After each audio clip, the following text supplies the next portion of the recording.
সমগ্র বেগুন চাষী আতঙ্কের আরেক নাম হচ্ছে বেগুন গাছের পাতা হলুদ হয়ে যাওয়া। অনেকে এটাকে মোজাইক ভাইরাস বলে। আপনারা যদি মনে করেন এটি মোজাইক ভাইরাস, তাহলে আমি ধরে নেব আপনারা এখনো ভুলের সাগরে ডুবে আছেন। জলবায়ু যে পরিবর্তন হয়েছে এটা আপনারা এখনো টের পান নাই। সুপ্রিয় দর্শক শ্রোতা ভাই বোন বন্ধুগণ, আমি কৃষিবিদ সুনীল কুমার রায় কৃষি রকমারি সেবা ইউটিউব চ্যানেলের পক্ষ থেকে জানাচ্ছি হৃদয় নিংড়ানো ভালোবাসা, প্রীতি ও শুভেচ্ছা। বেগুন গাছের পাতা হলুদ গাছ সুস্থ হয় কিনা আমরা দেখব সরজমিনে, এবং কৃষকের মুখ থেকেই শুনবো সেটি আসলে কিভাবে সম্ভব হলো। তো আদাব ভাই, আমি সুনীল রায়। তো দর্শকদের উদ্দেশ্যে আপনারা যদি একটু পরিচয়টা দিতেন। আমার নাম মোহাম্মদ বাদশাহ আলমগীর, চিরিবন্দর থানা, গ্রাম হচ্ছে আলোকডিহি। চাম্পাতালির মাঝখানে কাছাকাছি, মানে এই পাশেরটা তো হচ্ছে চাম্পাতলি, তার মানে এই পাশে হচ্ছে রানীর বন্দর, এই পাশে চাম্পাতলি, এই দুইটার মাঝামাঝি জায়গা আছে আপনার। দর্শক আপনারা দেখতে পাচ্ছেন এটা কিন্তু রাস্তার পাশে। আপনারা যদি কেউ পরখ করে দেখতে চান যে আসলে এই ক্ষেতটা আসলে সত্য না মিথ্যা, এটা যাচাই করার জন্য আপনারা চাইলে কিন্তু দেখতে পারেন। বর্তমানে দিনাজপুর জেলা চিরিবন্দর থানা আলোকডিহি গ্রামে আছি, এবং পার্শ্ববর্তী হচ্ছে চাম্পাতলি এবং এ পাশে হচ্ছে রানীর বন্দর। বাদশাহ আলমগীর ভাই, আপনার যে ক্ষেতটা এর আগে কেমন ছিল এবং বর্তমানে কি অবস্থা?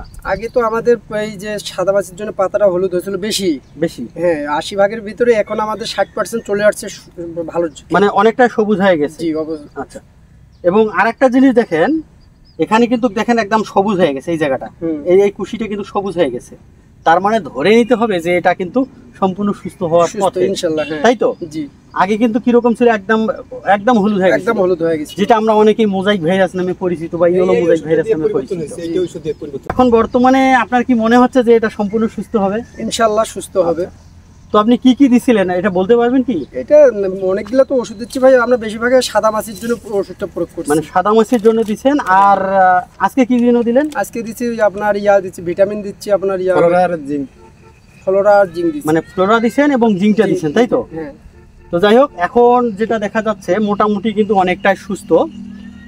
তো শুধুমাত্র এইটাই নয়, তবে আপনারা কি জানেন যে আসলে এটা কি কারণে হয়েছে? এটা দেখতেছি ওই যে মানুষ বলতেছে তাপমাত্রার কারণে। তাপমাত্রার কারণে। আর কি কারণে হয়েছে? তাপমাত্রার কারণে। আর এই রোগটা এবার নতুন আসছে ভাইজান। আচ্ছা, এই রোগটা হয়েছে নতুন এবার। না, এই রোগটা আসলে নতুন, এই বেগুনের ক্ষেত্রে নতুন, কিন্তু আসলে মরিচের ক্ষেত্রে আমরা আজ থেকে 6 মাস আগে, অর্থাৎ মার্চ এপ্রিল মের যে মাঝামাঝি সময় যে মরিচটা ছিল, সেই মরিচটা কিন্তু ব্যাপক এই সমস্যাটা ছিল। এবং এটা যে মোজাইক ভাইরাস নয়, তার একটা জ্বলন্ত উদাহরণ দেয়। সারা বাংলাদেশের প্রেক্ষাপট কিন্তু একই রকম।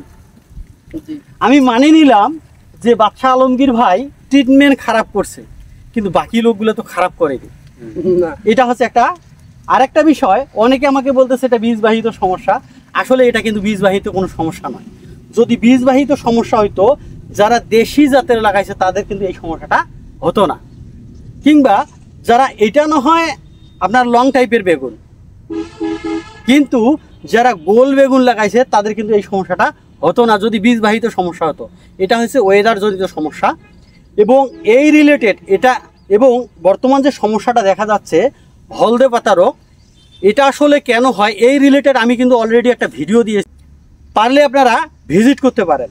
তবে এতটুকু বিশ্বাস হচ্ছে বা আমরা এই আশার আলো দেখতে পাচ্ছি। তো আমাদের এই যে ক্ষেতটা দেখে মনে হচ্ছে আসলে গাছগুলো কিন্তু সুস্থ হওয়া সম্ভব। যারা মোজাইক ভাইরাস মনে করে গাছ তুলে ফেলতেছেন, তাদের কাছে আমার একটাই রিকোয়েস্ট, অন্তত গাছ তুলে না ফেলে একটু ধৈর্য ধরুন। এই যে বৃষ্টিটা হইল না কয়েকদিন আগে, এই বৃষ্টি হওয়ার পর কিন্তু অনেকটাই পরিবর্তন হয়ে গেছে। পরিবর্তন হয়েছে। তো এ থেকে আমরা আশাবাদী যে গাছগুলো সম্পূর্ণরূপে সুস্থ হবে। বেগুন গাছের এই পাতা হলুদ সমস্যাটি কি কি কারণে হয়, এর হাত থেকে বাঁচার জন্য আমরা কোন কোন পদক্ষেপ গ্রহণ করলে সব থেকে ভালো রেজাল্ট পাবো, তা জানতে পারবেন আগামীকালকের ভিডিওতে। বিস্তারিত ভিডিওটি দেখার জন্য চোখ রাখুন কৃষি রকমারি সেবা ইউটিউব চ্যানেল। তো বন্ধুরা, যারা এখন পর্যন্ত আমার চ্যানেলটিকে সাবস্ক্রাইব করে নাই, কৃষি বিষয়ে জানা অজানা নিত্য নতুন তথ্যের জন্য চ্যানেলটিকে সাবস্ক্রাইব করতে মোটেও ভুলবেন না। এই ভিডিওটি কেমন লেগেছে এবং কৃষির কোন বিষয়ের উপর আপনি ভিডিও দেখতে চান তা কমেন্টে জানাবেন। ভিডিওটি যদি ভালো লাগে তাহলে লাইক এবং শেয়ার করে অন্য বন্ধুদেরকে জানাতে সহায়তা করুন। তো বন্ধুরা আজ এ পর্যন্ত, দেখা হচ্ছে নতুন আরেকটা তথ্যমূলক ভিডিওতে। সেই সাথে ভালো থাকবেন, সুস্থ থাকবেন, শুভকামনা রইল।